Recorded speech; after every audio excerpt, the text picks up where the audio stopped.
When I inherited the house, it didn't feel like a windfall. It felt like the culmination of a bittersweet legacy. My mother, Diane, passed away at 69 from a stroke last year. It happened so suddenly that it knocked the breath out of me. She had been the anchor of my life, the one constant through the chaos of childhood, divorce, and my father's revolving door of distractions.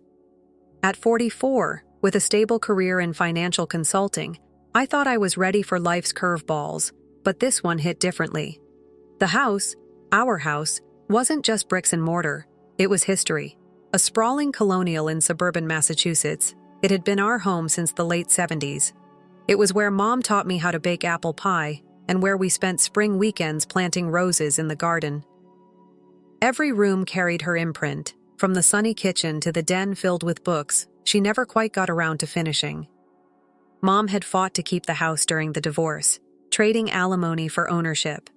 "A home is worth more than monthly checks," she would say, her determination unyielding. She rebuilt her career in real estate and made the house a haven for us both. Meanwhile, Dad, Bob, focused on his high-powered finance career, making sporadic appearances at birthdays and graduations. He was always cordial, always distant. When the will was read, I learned Mom had planned meticulously. The house, along with her savings, was left to me. She even penned a letter, reminding me to cherish the house as a safe harbor, but never let it tether me. It was so like her, practical and heartfelt. At first, Dad seemed supportive, though his congratulations had a stilted edge. I chalked it up to grief. Elizabeth, his girlfriend of 3 years, was more composed. A former real estate agent like Mom, she helped organize the memorial. Her daughters, April and Chloe, in their 40s, were polite but reserved. For a moment, I thought we might form a semblance of a blended family, but that illusion didn't last long. After Mom's funeral, the house became my solace. I leaned into routines, watering the garden, tidying up her beloved reading nook, even attempting her famous apple pie recipe.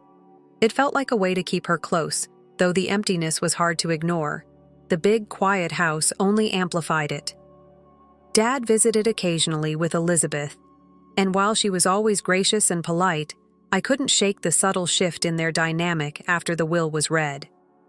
Dad started making offhand comments about how much work he had put into the house during its early years, how he'd handled the repairs, picked out the location, even planted the initial rose bushes in the garden. It felt like he was rewriting history, framing himself as a co-caretaker of a legacy that was undeniably Mom's.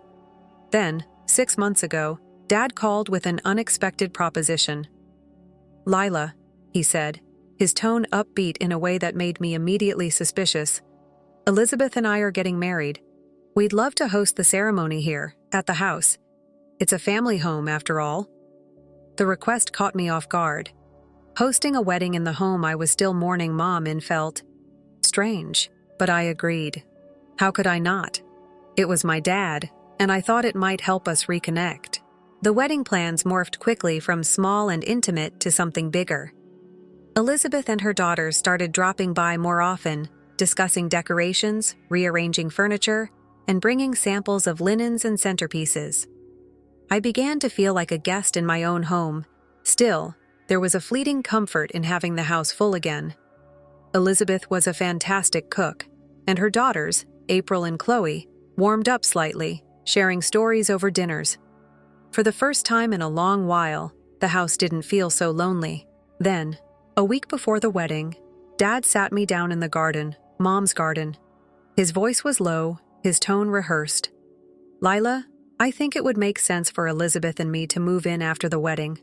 The house is so big for you alone, and, well, family should stick together." I stared at him, caught off guard. The words tumbled out before I could stop them. "Move in? Permanently?" He nodded, as if the idea was self-evident. "It's practical. We can help you with the upkeep, share the costs, and you wouldn't have to be alone anymore." I didn't respond right away. Instead, I looked at the garden, at Mom's roses blooming in neat rows. Her words echoed in my head. "Never let this house keep you from sailing toward your dreams." Something about Dad's proposal didn't sit right. Maybe it was the timing, Or maybe it was the way he phrased it, like he was doing me a favor. "I'll think about it," I said finally. His reaction was immediate, a flicker of frustration quickly masked by a smile. "Of course. Take your time." But the unease lingered. I couldn't tell if it was my own grief clouding my judgment or if there was something deeper going on. The wedding was a whirlwind.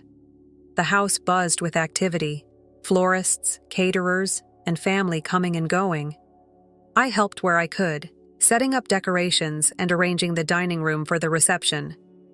Elizabeth's daughters, April and Chloe, served as bridesmaids, and the ceremony itself was a picturesque affair. I even managed a polite toast during the reception, though my lingering doubts about Dad's proposal never left me. The morning after the wedding, I woke up to an unusually quiet house. It was odd, given the noise and bustle of the past few days. When I went downstairs to make coffee, I found a hastily scribbled note on the kitchen counter. "Gone for our honeymoon? Be back in a week. Thanks for everything." That was it. No mention of their plans beforehand, no heads up during the wedding preparations. I stood there, staring at the note, a mix of confusion and annoyance bubbling up. It wasn't just inconsiderate, it was dismissive. I tried calling Dad, but his phone went straight to voicemail. Elizabeth's phone rang a few times before she picked up. Her tone was anything but apologetic. "Oh, did we forget to tell you? Sorry about that," she said, her voice dripping with insincerity. When I pressed her on why they hadn't said anything, her response was sharp. "Lila, you're not a child. Your father and I needed some private time. Honestly, you need to grow up." Her words hit like a slap, but what she said next made my stomach turn. "By the way, we'll want to redecorate our rooms when we get back. Don't worry, we'll handle the costs." Our rooms. The way she said it, like the house was already hers, left me fuming. The entitlement, the complete lack of respect, it was too much. I spent the rest of the day stewing, the quiet house now feeling oppressive. By evening, I'd made up my mind. If they were treating this house like theirs, it was time to remind them whose name was on the deed. The next morning, I called a locksmith and had all the locks changed. Then I gathered their belongings from the guest rooms, packing everything neatly into weatherproof containers. I placed the containers on the covered porch and sent a message to both Dad and Elizabeth. "Your belongings are packed and on the porch. You have until Sunday to collect them. Anything left after that will be donated. Do not attempt to enter the house. The locks have been changed." The response was immediate. My phone lit up with calls and messages, alternating between guilt trips and threats. Elizabeth accused me of tearing the family apart. April and Chloe chimed in, claiming I was being petty and cruel, but it was Dad's voicemail that cut the deepest. "Lila," his voice cracked, heavy with disappointment. "Your mother would be ashamed of how you're acting. We're your family. We were trying to help you. And this is how you repay us?" I listened to his words, anger simmering beneath the surface. Mom had spent her life protecting this house, creating a safe haven for me. And now Dad was trying to weaponize her memory to guilt me into submission. I blocked their numbers and installed security cameras that same day. The next few days were a blur of anger, sadness, and disbelief. I couldn't shake the nagging feeling that this was about more than family bonding. Their insistence, the way Elizabeth spoke about our rooms, the fixation on the house, it didn't add up. Then, as if to confirm my suspicions, I started noticing posts on Elizabeth's social media. Honeymoon photos filled her feed, each caption dripping with passive-aggressive barbs. Toxic people can't handle happiness. Moving forward with grace, even when others try to pull you down. The illusion of family had shattered, and the truth was starting to emerge. I wasn't dealing with a miscommunication or a clash of personalities. This was a calculated attempt to take control of the house, and I was determined not to let it happen. It didn't take long for the situation to escalate. By the end of the week, Dad and Elizabeth hadn't picked up their belongings. The containers sat untouched on the porch as if they were daring me to make the next move. Meanwhile, their honeymoon photos kept flooding my social media feed. Each post felt like a slap in the face. Then, out of nowhere, I received a call from one of Dad's former colleagues, a woman named Marianne who'd known our family for years. Her voice was hesitant, almost apologetic. "Lila, I wasn't sure if I should reach out, but I think you need to know something." What she told me stopped me cold. Dad had been fired from his job 3 months ago. Apparently, he'd been making risky investment decisions without proper authorization, leading to significant financial losses for his firm. Worse, Marianne hinted that it wasn't just bad judgment, it was desperation. I barely had time to process this revelation before Marianne dropped another bombshell. The wedding. The lavish ceremony at the Grand Hotel, the expensive honeymoon, all of it had been funded by draining Dad's retirement savings and liquidating what was left of his investment portfolio. In short, they were broke. The pieces started clicking into place. Their sudden insistence on moving into the house, the way Elizabeth had taken over during the wedding planning, and Dad's fixation on helping me. This wasn't about family bonding. It was about survival. They didn't just want to move in, they were banking on taking over. That evening, I did some digging of my own. Through mutual acquaintances and social media posts, I learned that Dad and Elizabeth had already given notice on their apartment in Houston. They'd been referring to my house as our future family home to friends.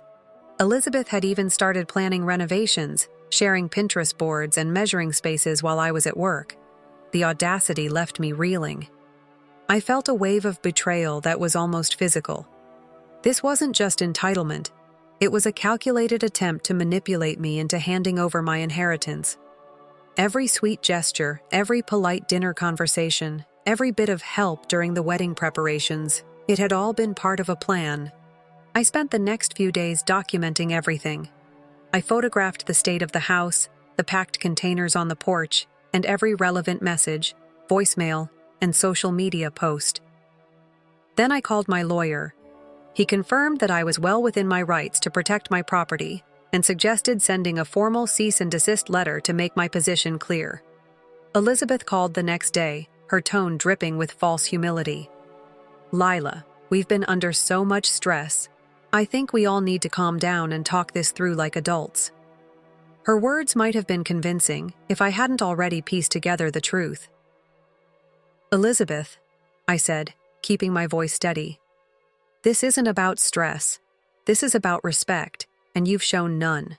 The house is mine, and that's not up for debate." There was a long pause before she responded. "Well," she said, her tone sharp, "don't say I didn't try." I hung up and added her number to the growing block list. By now, the story was unraveling faster than they could spin it. Neighbors started sharing stories about Elizabeth's behavior while I was at work, her inviting contractors to survey the property, her confident talk about redesigning the garden. One neighbor even overheard her saying, "Once we settle in, we'll make it ours." I couldn't help but feel a strange mix of anger and relief. Anger at their audacity, but relief that their plan was failing. Mom had always been right. True colors show when things don't go as planned. And now, their desperation was shining brighter than ever. The truth about their financial situation explained everything, but it didn't make it any easier to process. Dad and Elizabeth's scheme wasn't just manipulative, it was desperate. I thought back to my childhood, to the man who had been more focused on his career than his family.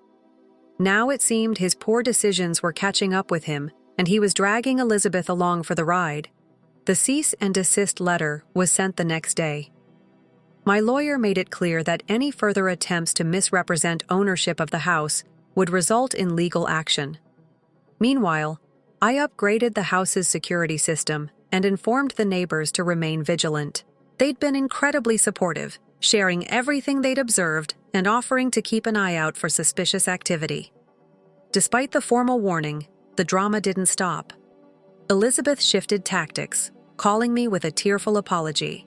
"Lila, I'm so sorry for how things have gone. The wedding stress got to me and I wasn't myself. Can we start over?" Her performance was Oscar-worthy, but I wasn't buying it. I stayed calm. "Elizabeth, if this was just a misunderstanding, why were you measuring rooms and consulting contractors without my permission?" Her tone hardened instantly. "Lila, you're being unreasonable. Families share things. Your father and I were only trying to make this house more livable for everyone. Livable for everyone? The audacity was staggering. This isn't about making the house livable. This is about you trying to take over something that doesn't belong to you. She hung up without another word. The next day, Dad tried his hand at damage control. He called with a softer approach, reminiscing about the house and the memories we'd shared as a family. "Lila," he said, "we're not trying to take the house from you. We just want to combine our resources for everyone's benefit. Imagine what we could do together." "Combine resources?" I asked, my voice dripping with disbelief. "You mean I give you the house and cover your mistakes while you drain what's left of your savings?" His silence said everything. The real kicker came when Elizabeth's daughters, April and Chloe, finally reached out. They apologized for their mother's behavior, admitting they'd felt uneasy about the whole thing. They even shared screenshots of group chats where Elizabeth and Dad had been strategizing their approach, how to appeal to my loneliness, how to present the move as a win-win, and even how to frame it as what Mom would have wanted. Reading their messages made my stomach churn. They'd been manipulating me from the start, playing on grief and nostalgia to get what they wanted. My lawyer advised me to keep documenting everything, especially these new revelations. He also suggested we prepare for potential legal claims, just in case they decided to escalate. I doubted they had the resources for a court battle, but it was better to be prepared. As the days passed, their behavior became increasingly erratic. Elizabeth posted vague updates on social media about toxic family members and learning to move on, while Dad oscillated between guilt-tripping voicemails and outright pleading. "Lila, we're family," one voicemail began, his voice cracking. "We need to support each other through tough times." But it was clear their version of support only went one way. I couldn't shake the sadness that came with all of this. Despite his flaws, Dad was still my father, and some part of me had hoped he'd changed. Instead, he was the same man who had always put his own interests first, only now his bad decisions were coming at my expense. Through all this, the house became my sanctuary again. I poured my energy into restoring Mom's garden, pruning the roses and planting new flowers she would have loved. The act of caring for the space she had cherished brought a strange sense of peace, even amid the chaos. The final straw came when I learned that Elizabeth and Dad had contacted a contractor about major renovations, presenting themselves as the owners. One of the contractors, confused by their sudden disappearance, called me directly to confirm plans. I was livid. This wasn't just entitlement, it was outright deceit. I called Dad one last time, making my boundaries crystal clear. "The house is not up for negotiation. You and Elizabeth need to move on. If you don't stop this, I will take legal action." His response was bitter, but resigned. "You'll regret this, Lila," he said before hanging up. But for the first time in weeks, I didn't feel any doubt. I'd made my decision, and there was no turning back. The storm finally passed, but not without leaving its mark. 2 weeks after I laid down my boundaries, Elizabeth's ex-husband, Michael, unexpectedly entered the picture. Through mutual connections, he'd learned about the situation and decided to step in, not to help Elizabeth, but to protect their daughters from further fallout. Michael contacted me directly, apologizing for the intrusion, but wanting to confirm what he'd heard. After a long conversation, he revealed that Elizabeth had been using her daughters' names to secure short-term loans, jeopardizing their credit scores. He was furious and had made it clear that she needed to take responsibility for her actions. Michael offered to fund their return to Houston under strict conditions. Elizabeth had to find stable work, and any claims about my house or family finances had to stop. He even coordinated with a local moving company to retrieve their belongings from my porch and ship them to Houston, sparing me the hassle.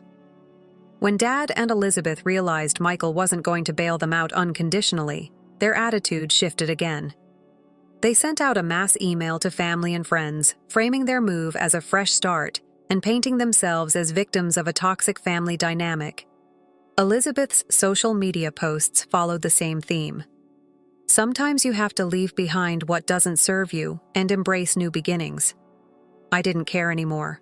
Let them spin whatever story they wanted. The people who mattered knew the truth. In their final act of defiance, they drove by the house one last time before leaving town.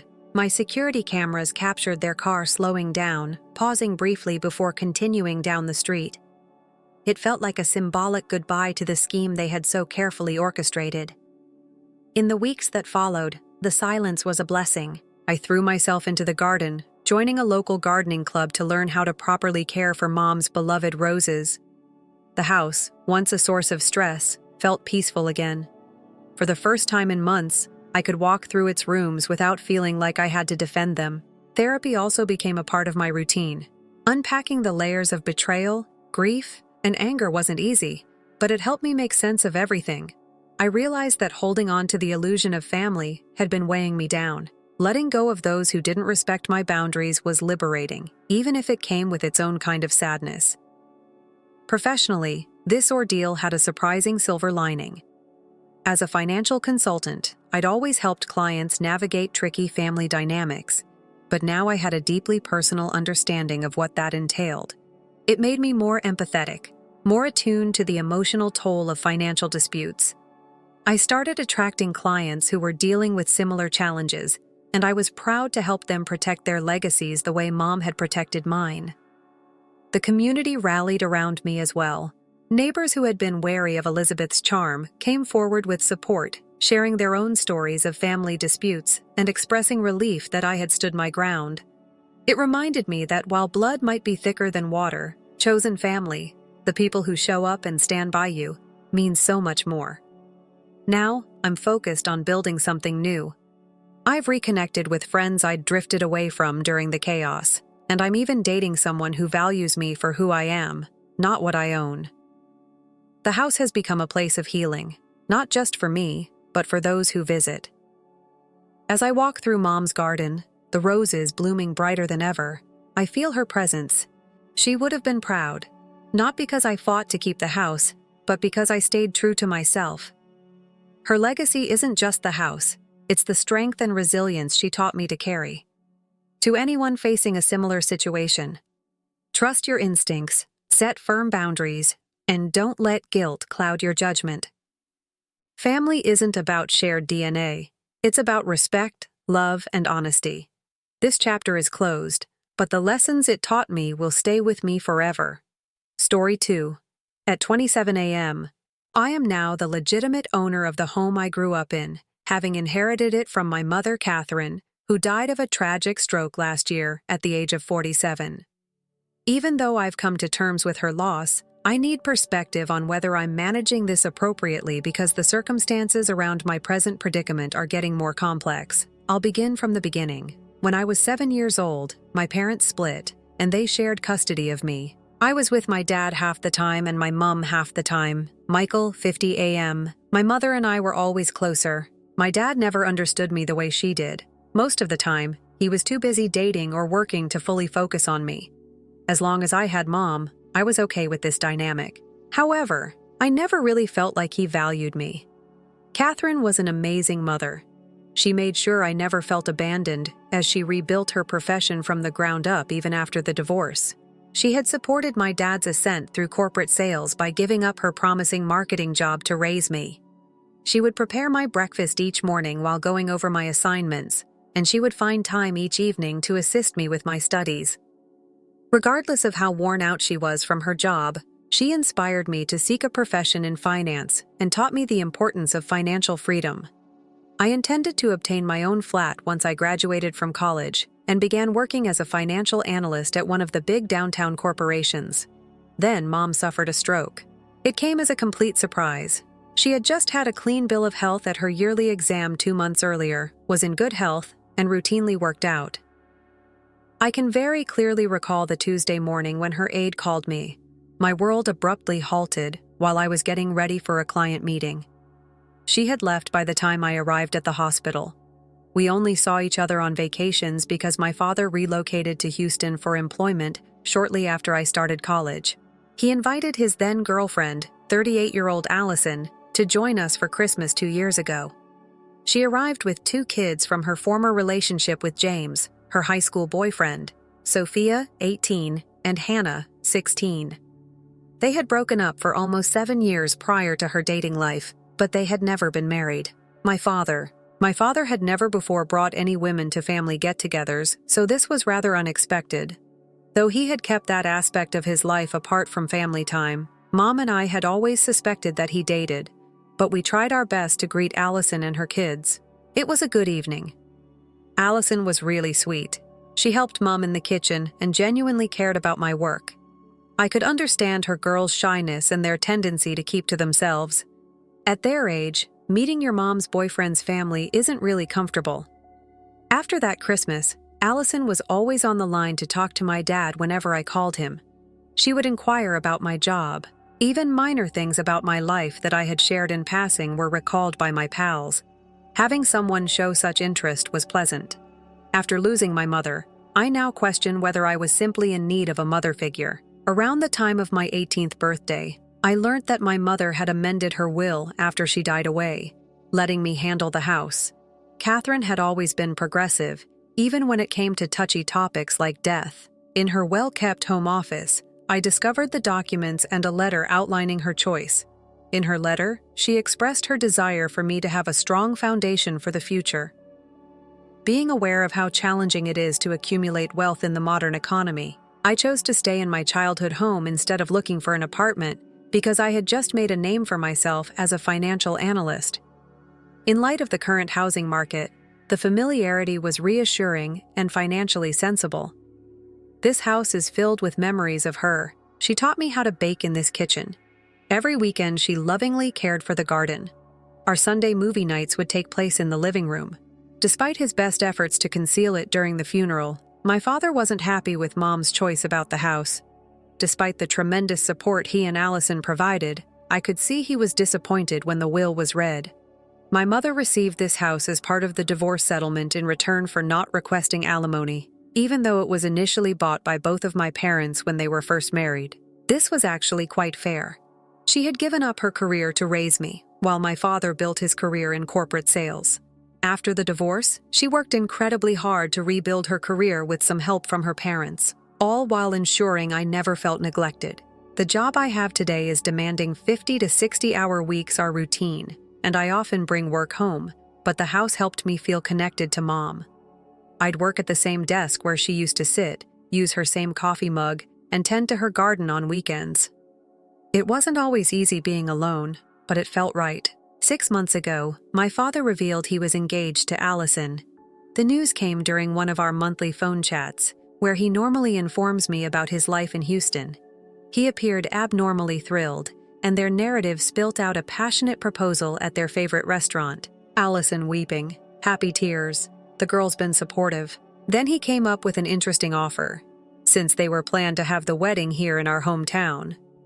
Would I mind if they remained at my house for the weeks running up to the wedding? He maintained that because there were many available rooms, it made more sense to do this rather than pay for a hotel. In order to prevent any disruptions to their schooling, Sophia and Hannah were homeschooled. In addition, he said, it would allow us to spend time together as a family before to the wedding. He obviously gave this significant thought. I concurred for a number of reasons.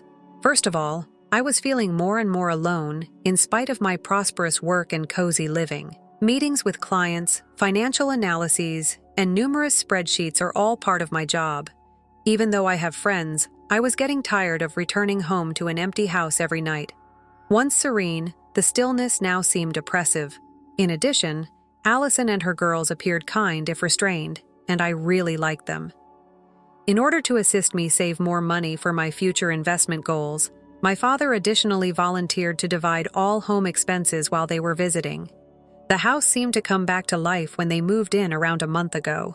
Allison proved to be a talented chef who frequently made meals for the family. That brought back memories of my mother's time. Despite her reluctance at first, Sophia was interested in finance and frequently inquired about my job. Despite her softer demeanor, Hannah was a gifted gardener who assisted me in caring for Mom's flower beds. Even my father appeared different from how I recalled him as a child, more involved, more present. We settled into a comfortable schedule for our everyday activities. Typically, I would leave early for work, about 7 a.m., and return home for dinner, being ready. For the first time since Mom passed away, weekends turned into family time spent watching films, tending to the yard, or assisting the children with their schoolwork. Once more, the house felt like home. I even began leaving work earlier, which my coworkers saw and pleasantly commented on, stating that I appeared to be happy. The enthusiasm was heightened by the wedding preparations. From floral arrangements to seating charts, Allison involved me in a lot of the choices. I was really moved when she requested me to assist her in selecting her wedding gown. As I envisioned a day when this living arrangement may become permanent, I found myself becoming emotionally concerned in their happiness. My father, however, sat me down for an unexpected talk 2 weeks ago, just 3 days before the wedding.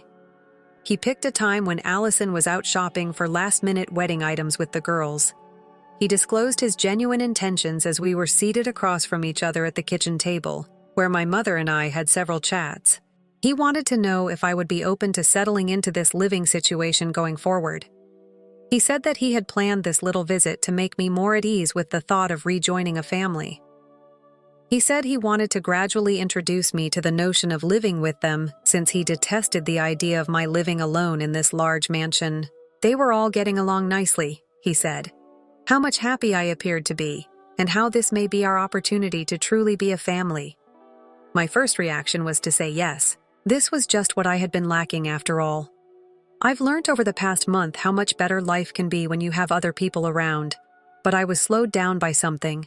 Maybe it was the recollection of how he responded to his mother's wishes. Or perhaps I was wary about making big judgments too quickly because of my work experience. In my line of work, I am taught to evaluate risks and long-term effects. This choice should be given the same serious thought. Even though the previous month had been fantastic, it was only that 1 month. Despite my strong desire to comply, I told him I needed time to consider my options. Before making such a big decision about my inheritance from Mom, I wanted to weigh all the practical, emotional, and financial factors. Something flickered in his face that reminded me of his response to the will reading, and he appeared irritated at my reluctance. He didn't press the matter, though. I thought that by promising to respond to him after the wedding, I would have more time to thoroughly weigh all of the options. Even though I felt alone, I understood that this was a serious decision. This was my house, my mother's gift to me, and a substantial source of income. The actual wedding was stunning. Sophia and Hannah served as bridesmaids, and the event took place at the nearby botanical gardens. Everyone appeared content, and I was honored to be a member of this new family. They were expected to remain for a few more days after that, at which time I would respond, which, after much deliberation, would be in the affirmative. However, something occurred that altered everything before I could inform them. Update. I got up early for work as usual 2 days after the lovely wedding ceremony that I believed would signal the start of our new family life. Something didn't feel right when I went downstairs to brew my morning coffee. It was too quiet in the home. Around midday, I would normally hear activity from the other rooms while Hannah was up studying at the kitchen table. Allison eventually returned the call after working distractedly for many hours and checking her phone non-stop. She told me they had all gone on their honeymoon in a nonchalant, almost contemptuous tone. She dismissed my question about why no one had informed me of this plan with a breezy okay. It must have slipped our minds. We'll be back in a week, so don't worry. I made an effort to gently clarify that this had nothing to do with the honeymoon. It was about being abandoned without even saying goodbye or leaving a message. Allison's meticulously preserved, charming exterior broke down at that moment. When Mom told me that my father was too busy to speak to me at this time, her voice became icy and piercing. She informed me when he had time to talk after I kindly asked. I was astonished by her reaction. She snapped, "Look, just because you were abandoned doesn't mean you had to act so crazy. Your father now has a new family, and you are no longer a child. You must come to terms with that and go forward. I also anticipate that the house will be immaculate when we get back." I became silent in shock. This was not the same woman who had been asking me for my thoughts on wedding flowers, who had been attending family meals with me for the last month, and who seemed to really care about my life. This was a whole different person. Or maybe she had always been this way. My astonishment soon gave way to rage once she hung up. Had all those family meals, wedding planning, and bonding times been a ruse to obtain what they desired? I considered how my father, who claimed to want to gradually integrate me into his family, had planned this entire living situation. It now appeared as though he had been attempting to gradually acquire my home. I decided. I then devoted the remainder of that evening to packing up everything they had, including their clothes, toiletries, and personal items. Just as heedlessly as they had thrown away my emotions, I tossed them into cardboard boxes. I didn't bother to arrange the boxes or fold anything nicely. Why should I respect their belongings more than they respected me? I hauled every box outside to the front yard, allow them to handle their possessions in the same manner that they had left me to handle their sudden and unexplained disappearance. I then had all the locks replaced after contacting a locksmith. I penned a message and taped it on the front door, my hands trembling. The crates contain your possessions. Take them and go. The police will be notified of any efforts to enter the residence. The logical side of my brain, the part of me that lost my mother, trusted these individuals, and allowed them into my house, began to believe in the idea of starting a new family, even if the financial analyst, who handles complicated decisions on a daily basis, told me I could be overreacting. That part of me realized that I was at last doing appropriately to safeguard myself. The home felt more empty than ever when I went to bed that night, but it was the hollow aftermath of treachery, rather than the cozy seclusion I had experienced before to their arrival. As I lay awake, I reflected on how my mother had been wise enough to leave me in this house to protect me, and how I had nearly let her down by giving in to my loneliness and need for closeness. I didn't get much sleep that night, and I had a terrible workday the next day. I couldn't bring myself to explain why my co-workers thought something wasn't right. How do you explain to people that your father and his new wife basically played happy families and abandoned you as an afterthought in order to defraud you of your inheritance? I continued checking my phone once they realized their plan would not work, half anticipating furious messages or calls, but all I saw was quiet. I couldn't decide which was worse, this unsettling silence or the confrontation I feared. I had no idea that this was only the start of something that would get considerably more problematic. Update. Yesterday, I was able to uncover the true cause of my father's frantic attempts to return home. As it happens, this narrative is far more complex than I first thought. I decided to keep them out, and after a few days of total stillness, I got a surprise call from my father's old coworker. She thought I should know the truth. My father claimed to have been fired 2 months before to the wedding, so he hadn't taken a vacation. Not only that, but he had been pretending to be employed while living off his money. He didn't even inform Allison of his job loss until after their luxury honeymoon and costly wedding. The narrative emerged in fragments. My father's job had apparently been removed due to the company's downsizing. He chose to keep up appearances rather than tell the truth. He thought he may get a new job soon, so he took a big chunk out of his money to pay for the wedding and honeymoon. However, things weren't going as expected for him at his age and in this environment. Even more startling is the fact that Allison left her work not long after she met my father in order to devote herself to educating her girls. She had been subsisting on his money for months without realizing it had ended. The lavish honeymoon, the lavish wedding, and the opulent resort had all been financed by quickly running out of funds. My father finally gave me a call this afternoon. He spoke in a different tone. The authoritative tone he had used to suggest the permanent living arrangement had vanished. Rather, he sounded frantic, nearly begging. He disclosed everything, including his job loss, financial difficulties, and the fact that they were unable to return to Houston as he would no longer be able to pay the rent. He pleaded, only a few weeks, until I discover something here, that is. Right now, our hometown has a stronger employment market than Houston, and I have more contacts here. Jessica, please. There is nowhere else for us to go. He attempted another tactic when I didn't respond. He said, "Consider your sisters," referring to Sophia and Hannah. They already had to depart from their Houston-based pals. They are now lodging in a budget hotel. Do you want your family to live like this? They aren't my sisters, I said icily. Additionally, you need to have considered their welfare before using all of your resources for an unaffordable wedding. Allison picked up the phone at that point. Compared to our previous talk, her tone had drastically changed. The sarcastic, arrogant attitude had vanished. She was now full of regrets and apologies. She said that the only reason she'd spoken to me so brutally was because she was anxious about the honeymoon. She apologized for everything and said she was unaware of the financial position at the time. She claimed that we might be a true family. "We used to get along so well, and the girls miss you. Can't we simply begin again?" However, her earlier remarks on my father's biological family were inaudible to me. Couldn't express the pain of being abandoned silently. It felt as phony as their prior month of pretending to be a happy family. Now the truth was obvious. They hadn't desired a relationship with me. They had desired a place to reside without paying rent.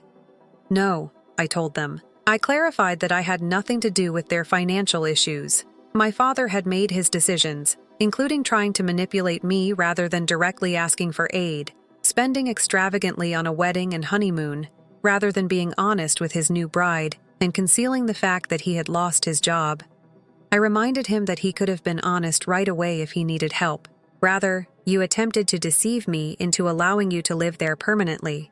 You took advantage of my loneliness. Family doesn't do that." In reaction, my father sobbed and accused me of being cold-hearted.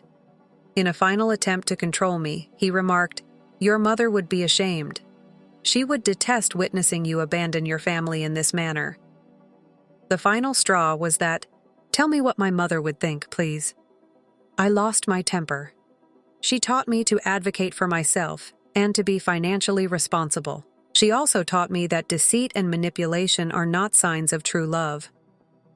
I sat in my mother's yard for a while after I hung up, contemplating everything.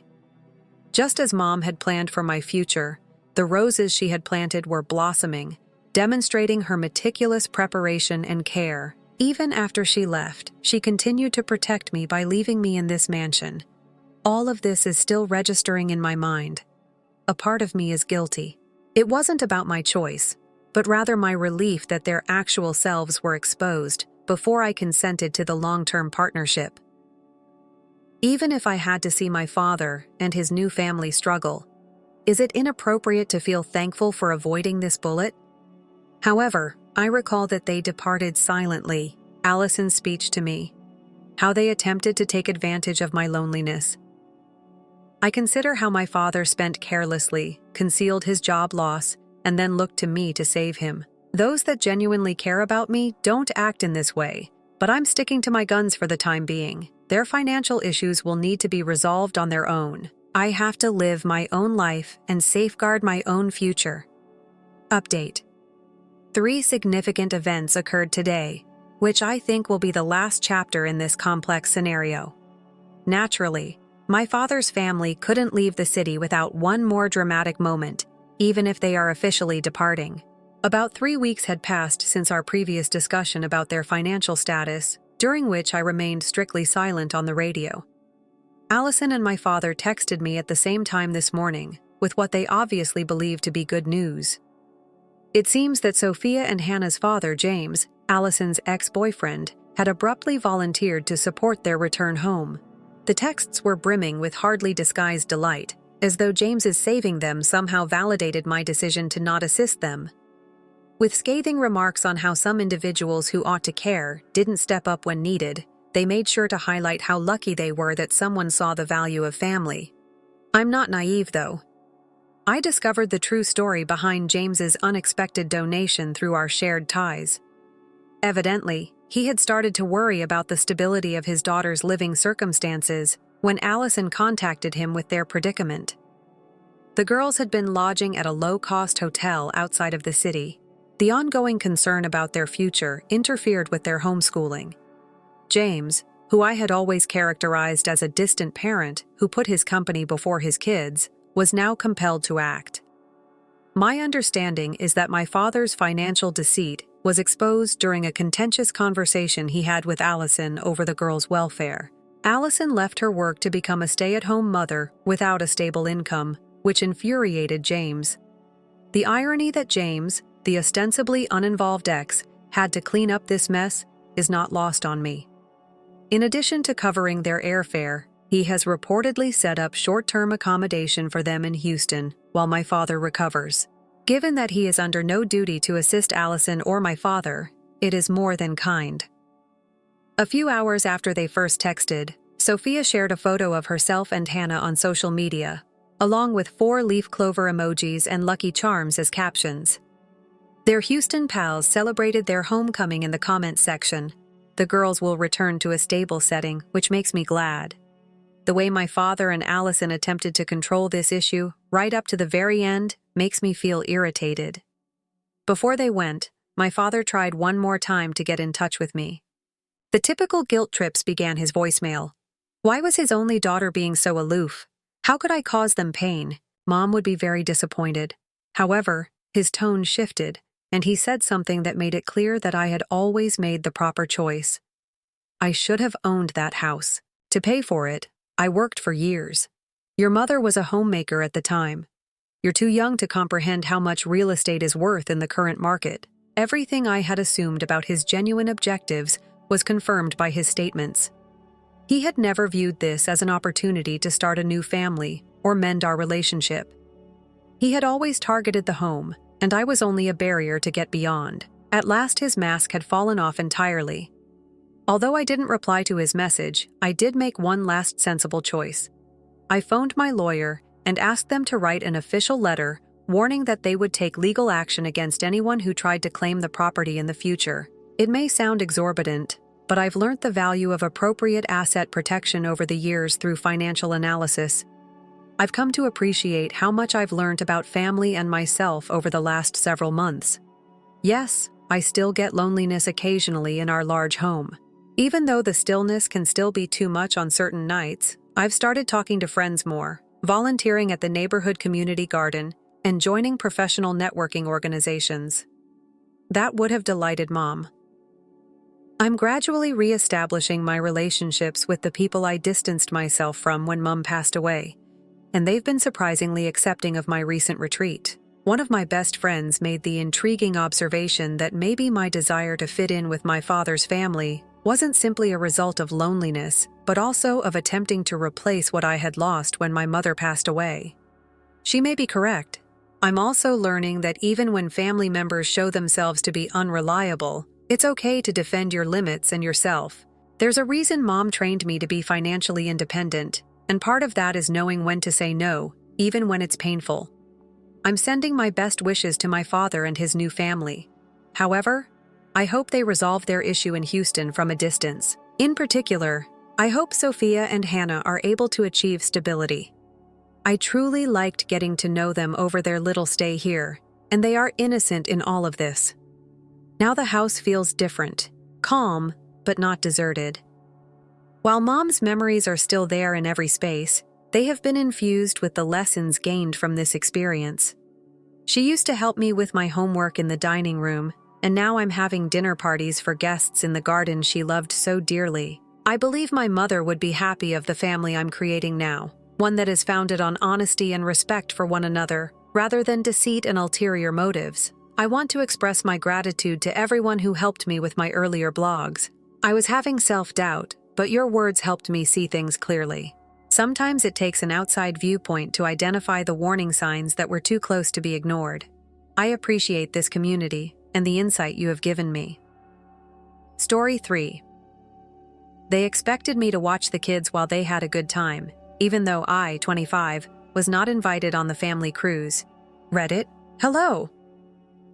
Usually, I just read postings and marvel how families can be so cruel to one another. As it happens, I recently received a tale from my own family that is worth sharing. I need some perspective since for the past week, this has been weighing heavily on my chest. Allow me to introduce myself. I work as a software engineer at a large computer business in Seattle, and I'm 25 years old, unmarried, and allegedly the family doormat today. I got what most people would call a dream job 3 years ago after graduating from college. I am respected by my team. I've been advancing my career gradually, and my job is both gratifying and demanding. But I'm merely the dependable one, the person my family turns to. Anytime someone needs assistance, particularly with childcare. Please understand that I adore my nieces and nephews. I've always been there for last-minute childcare, crises, or when someone needs a helping hand. Perhaps that's where I made a mistake. Being very accessible and eager to assist. The backstory is as follows. After 40 years of teaching, my 65-year-old Aunt Jean is retiring. She is essentially the matriarch of our family, keeping everyone in touch. She keeps track of all the birthdays, plans every holiday meal, and even sends care packages to the younger cousins when they attend college. She is what keeps us all together. She was the one who gave me care packages filled with my favorite snacks and handwritten encouraging letters during finals week while I was in college. She even assisted me in getting ready for my very first job interview. Her retirement is a huge occasion, of course, and I was thrilled to join her in celebrating. Until I learned that I wasn't a real part of the celebration, that is. Everything began last week. I had recently completed a very difficult assignment at work that involved coordinating a crucial system upgrade and working late to fulfill deadlines. Despite my fatigue, I continued to have supper with my family once a week. Since I moved into my own flat, these dinners have been a regular occurrence, and I seldom ever miss one, even when I have a ton of work. I brought my mom's favorite bottle of wine when I got to my parents' place. It was an ordinary night. My 55-year-old mother is arguing over what to make. My sister Rachel, 32, is looking through her phone as my dad is half watching a sporting event on TV. While playing with blocks on the floor, her 2-year-old would periodically call out to anyone who happened to pass by. We were discussing a variety of topics, including Rachel's toddler's most recent milestone, my most recent professional endeavor, and the customary family rumors. I then asked around if anyone had any suggestions for Aunt Jean's retirement present. I had been considering purchasing her a unique present, perhaps organizing a group present with the family. Rachel answered, "Oh, we're giving her a group gift on the cruise," without even raising her head from her phone. I stopped in the middle. Which cruise? At first, I believed I had misheard her. I should be aware of any scheduled family vacation, right? I mean, I attend every birthday party, holiday celebration, and family get-together. I chuckled uneasily and inquired about her topic. She raised her head, obviously perplexed that I was perplexed. "We've been organizing the cruise for months, you know. Every adult in the family is leaving." She stated it as if it were my fault that no one had bothered to inform me of something. When I asked my mother for explanation, she smiled awkwardly, the kind she employs when she is aware of her wrongdoing but is unwilling to acknowledge it. She clarified, "It's a cruise to celebrate your aunt's retirement, followed by a few days in Hawaii." I had the impression that I was in a strange prank show at the time. I was in the dark about this elaborate excursion, while everyone else was aware of it. Suddenly, the space seemed too heated and cramped. My heart was pounding as I struggled to comprehend what was going on. My mother gave me a tense little laugh when I inquired why I hadn't been informed, and then she said, "Well, we thought you'd be more help staying back." Remaining behind? What can you help with? At that moment, my 35-year-old cousin Madison entered the room carrying her twins. Just the right moment to jump in as if it were the most obvious thing ever. The children. You're really skilled with them, and you decided to stay and watch the kids because it made sense. I'll paint the image for you.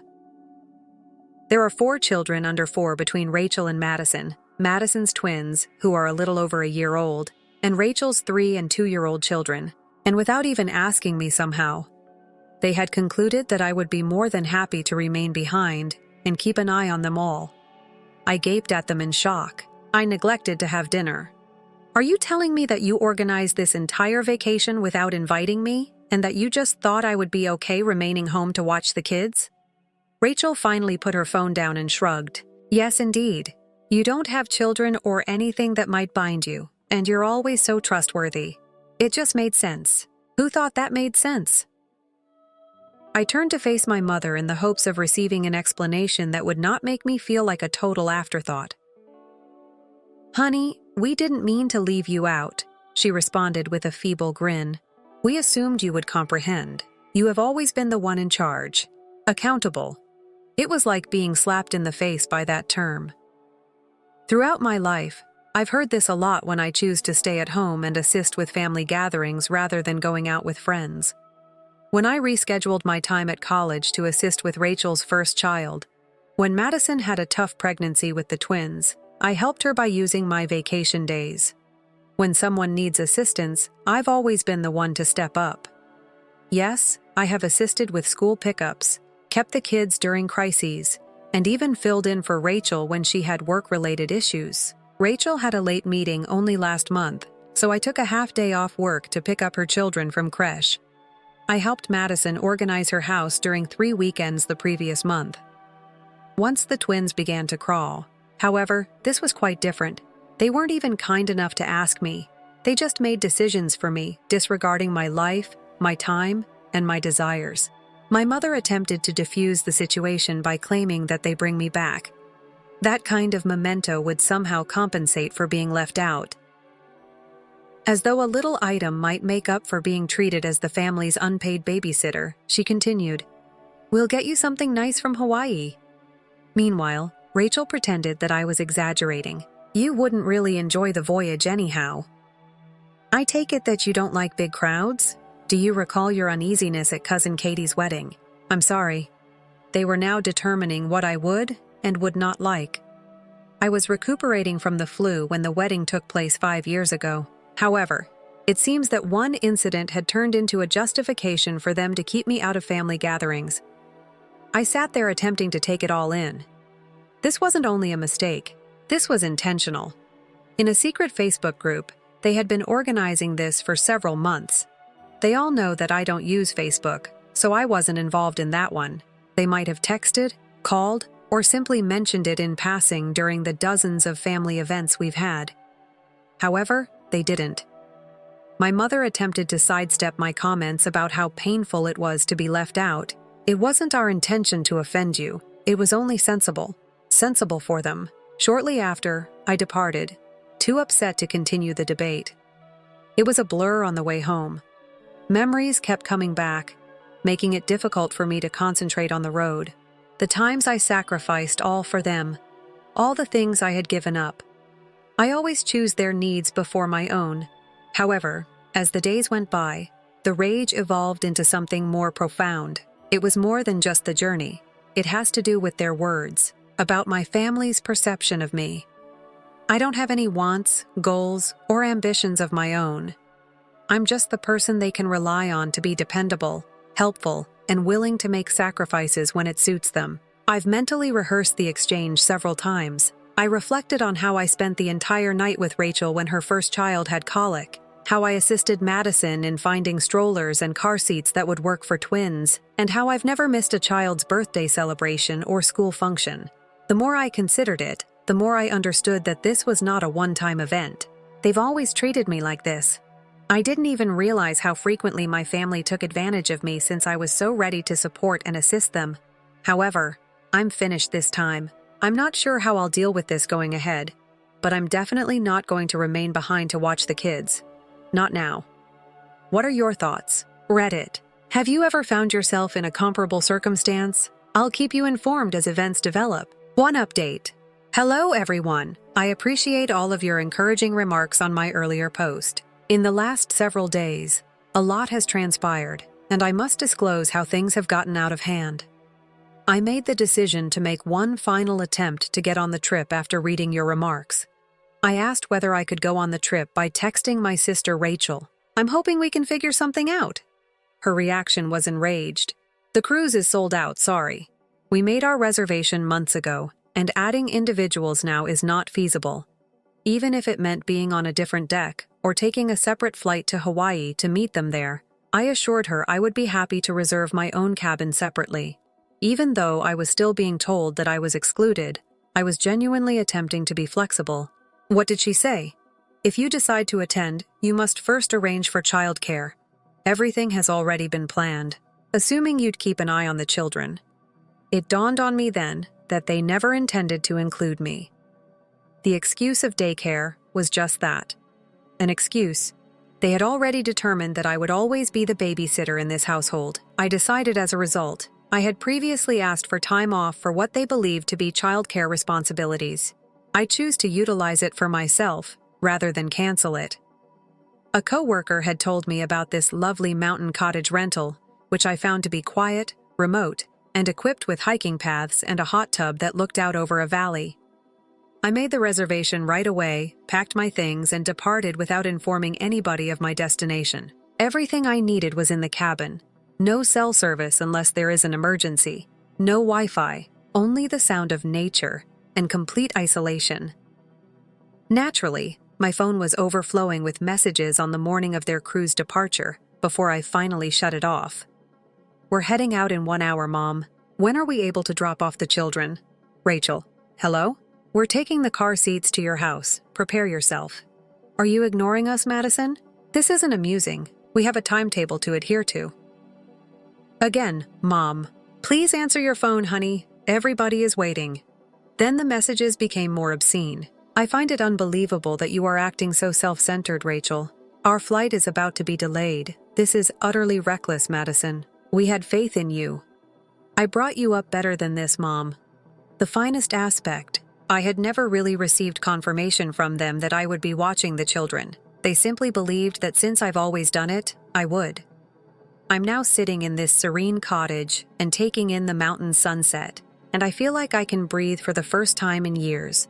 No expectations, no demands, and no last-minute crises to deal with.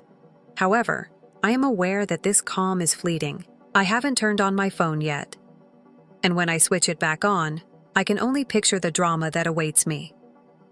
A part of me feels bad for finally standing up for myself and upsetting the family dynamic, not for the children, whose care is ultimately the duty of their parents. One commenter's words on my last post are still on my mind. "Because you said no, they are not upset. They lost control of you, which is why they are upset." That struck close to home. Am I mistaken for prioritizing myself at last? At minimum, should I have informed them that I wouldn't be available? I'm aware that it wasn't the most responsible thing to do, but it felt like the only way to get their attention after years of being ignored. I mean it. After that, I'll spend the next week in the cabin. I suppose I'll have to deal with whatever happens next. I appreciate you letting me rant. Reddit. After I return and handle the aftermath, I'll provide another update. The second update. Hello, Reddit. It took me a while to take in all that had transpired since my last update. I could really appreciate some outside insight because things have become worse. Do you recall that quiet cottage I told you about? Those 7 days changed my life. I read novels I had been intending to read for years, hiked foggy trails in the mornings, and for the first time in my adult life, soaked in a hot tub beneath the stars in the nights. During my stay, I got a taste of what it was like to not be at someone's mercy. I started thinking about how I relate to my family. Rachel needed assistance moving residences last December, so I had to postpone a big certification exam that would have furthered my profession. No one else could help her, she had said, that weekend. My siblings gave me plain gift cards, saying they were too busy to shop properly, while I used my whole Christmas bonus the month before to buy presents for all the kids. Madison insisted she had no one else to babysit, so I missed my closest friend's bachelorette party earlier last year, the twins. The trend was consistent. My needs come last, theirs first. But when I got home, the real drama began. Do you recall how I shut down my phone? I had 47 missed calls. I have dozens of voicemails, and more than 100 text messages waiting for me. It included everything from blatant threats to guilt-tripping. The most memorable message was from my cousin Madison. Are you aware that we might have reported the child's desertion to the police? They were meant to be your responsibility. What I was reading was unbelievable. How can you leave kids behind? You didn't consent to watch. I wanted to handle this ridiculous threat, so I contacted her back right away. You're not serious. When she picked up, I said, a person cannot be reported for failing to assume a responsibility they have never accepted. She gave a frightening reaction. You were the reason we had to postpone our entire trip. Are you aware of the amount of money we lost? You were meant to be with the children. I said, supposed to be according to whom? I was never asked. All of you made the decision for me. She continued talking about my responsibilities to my family and how I had failed them all. She then revealed yet another explosive. I've already had a conversation with my legal acquaintance. You can be deemed negligent for what you did. I lost it at that point. Before accusing someone of ignoring a duty, your lawyer buddy should advise you to get their real agreement. I have no formal authority to make medical choices for your children, and my flat isn't even childproof. Have you considered that? She ended the call. Then Rachel's flurry of messages arrived. It seems that she was so anxious that she was only able to enjoy half of the trip and had to leave her children with a neighbor. She wrote, "You've ruined Aunt Jean's retirement celebration completely. Your selfish decision had an impact on everyone's journey. All of this came at an especially difficult time because, just last month, none of my family members were available to transport me home following a minor medical procedure.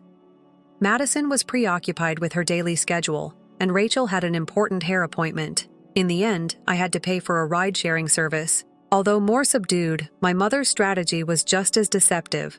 Presumably assuming I couldn't avoid her at work, she phoned me. Your sister's trip had to be shortened." Her voice was brimming with disappointment as she started. "Non-refundable reservations cost Madison hundreds of dollars. Do you truly want to be this person?" I inhaled deeply before answering. "Mom, is this more about what you all want me to be, or about what I want to be? What is the intended meaning of that? It indicates that I'm sick of being used as the family's unpaid babysitter. I am in charge of my own life, career, and ambitions. However, none of you even think about that. We are related." She was adamant. "Families support one another. Assistance is anything that is freely provided. Mom, you're referring to duty here. In addition, when was the last time I received assistance from any member of this family?" The ensuing stillness was revealing. This is where things start to get interesting, though. My sister made the decision to go public. On Facebook, she has been sharing ambiguous and hostile status updates about poisonous family members and those who lack a basic understanding of family norms. Comments like, "Blood is thicker than water," and "Some people forget where they came from," are coming from our extended relatives. The irony? I was first turned away from the family cruise by these same individuals. My cousin even went so far as to email me a detailed list of all the costs they incurred due to my self-centered actions, including cruise tickets, travel cancellations, and additional childcare charges. She is requesting that I pay them back since it seems that their careless planning has made me financially liable. Not only a buddy who knows a lawyer, but a friend who practices law, I presented these communications to, and she let out a loud laugh. According to her, they cannot force you to pay for plans you never accepted. None of this operates that way. I've learned a valuable lesson from the entire situation. This goes beyond babysitting or a cruise. It's about years of abusing my kindness and treating my time and effort like a resource to which they are legally entitled. I've attempted to plan for myself each time. Whenever I wanted to enroll in a photography class last spring, there was always some family emergency that needed to be attended to. When I organized a weekend trip with friends this summer, Rachel joined a book club, so I ended up spending those evenings watching the kids. Madison needed assistance with the twins while her husband was away on business, so I had to cancel. To help me deal with all of this, I've started going to a therapist. She made the point that my family's response, the threats, the humiliation in front of others, and the financial demands are all indications that someone is losing control. They know how to manipulate. Aunt Jean has been the lone bright spot in all of this. I was moved to tears by what she said when she called me yesterday. "I was unaware that they had excluded you in this way. I would have stopped it right away if I had known. Family isn't meant to be like this." However, even her encouragement cannot make up for the pain of knowing how my family truly perceives me. I'm not their cousin, sister, or daughter. I serve as their safety net, backup plan, and complimentary daycare provider. Going forward, I know I must establish clear limits, but I'm having trouble figuring out what those boundaries should entail. There's a part of me that wants to stop communicating altogether, at least temporarily. Even in light of it, there is another portion that feels guilty.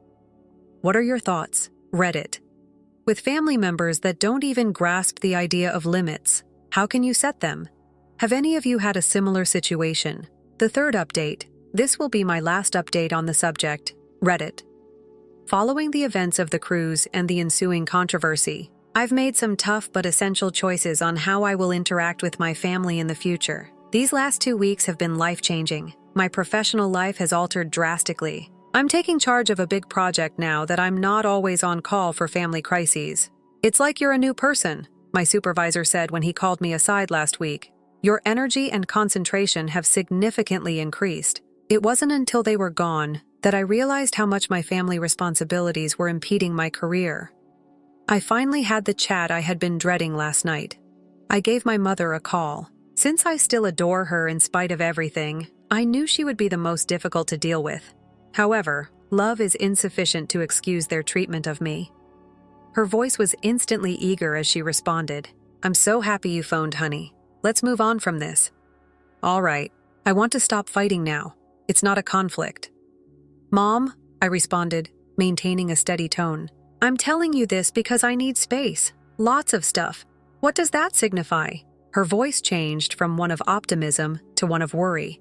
"I can't do this any longer. I can't be a member of a family that doesn't respect me, even if I love you. I always get deception and guilt-tripping charges when I attempt to defend myself." A few weeks ago, I would have been devastated when she began to cry. "You're just going to leave me, so what? From everyone, even your sister. If maintaining my tranquility requires it." Indeed. From there, the discussion took a turn for the worst. She tried every strategy she had. Guilt about the children. Every day, they inquire about their aunt, manipulation of finances.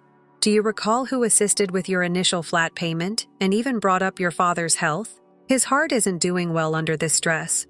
The most painful part was when she mentioned my early years. "For you, I gave up everything.